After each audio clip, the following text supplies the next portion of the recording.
Cap বার্ডের বিপক্ষে কঠিন পরীক্ষার পর এবার মিশরের বিপক্ষে ব্যাপক পরিবর্তন নিয়ে মাঠে নামতে পারে Argentina. Coach Lionel Scaloni knockout ম্যাচের আগে একাদশে একাধিক পরিবর্তনের পরিকল্পনা করেছেন, আর সে কারণে এখন সবচেয়ে বড় প্রশ্ন, এই নতুন একাদশ কি আর্জেন্টিনাকে কোয়ার্টার ফাইনালে নিয়ে যেতে পারবে, নাকি ব্রাজিলের মতোই ধরতে হবে বাড়ির পথ? চলুন বিস্তারিত জেনে নেই।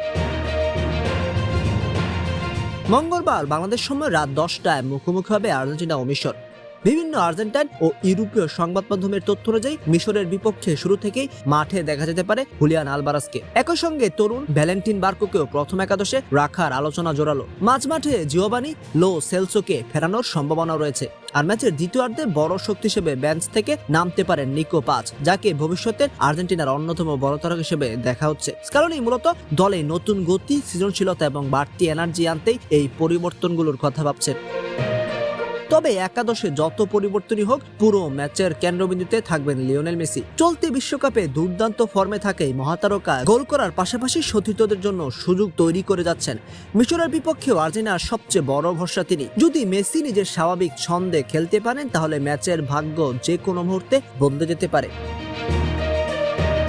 অন্যদিকে মিশরও কিন্তু মোটেও সহজ প্রতিপক্ষ নয়। মোহাম্মদ সালাহ তাদের সবচেয়ে বড় শক্তি। তার সঙ্গে আছেন ওমর মারমুশ, যিনি গতি ও ড্রিবলিং দিয়ে যে কোনো রক্ষণকে বিপদে ফেলতে পারেন। ইমাম আসোয়ার তো যে কোনো মুহূর্তে গোল করতে জানেন। তাই আর্জেন্টিনা ডিফেন্সকে পুরো ম্যাচ জুড়েই থাকতে হবে সতর্ক।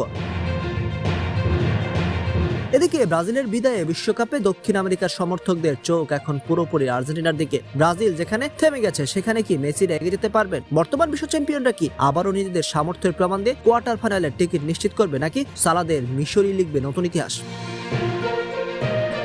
উত্তর মিলবে মাঠে, কিন্তু একটা বিষয় নিশ্চিত, বিশ্বকাপের সবচেয়ে আকর্ষণীয় নকআউট ম্যাচগুলো একটি হতে যাচ্ছে আর্জেন্টিনা বনাম মিশরের এই মহারণ। আপনার প্রেডিকশন কি? এই ম্যাচে জিতবে কারা? জানিয়ে দিতে পারেন কমেন্ট করে।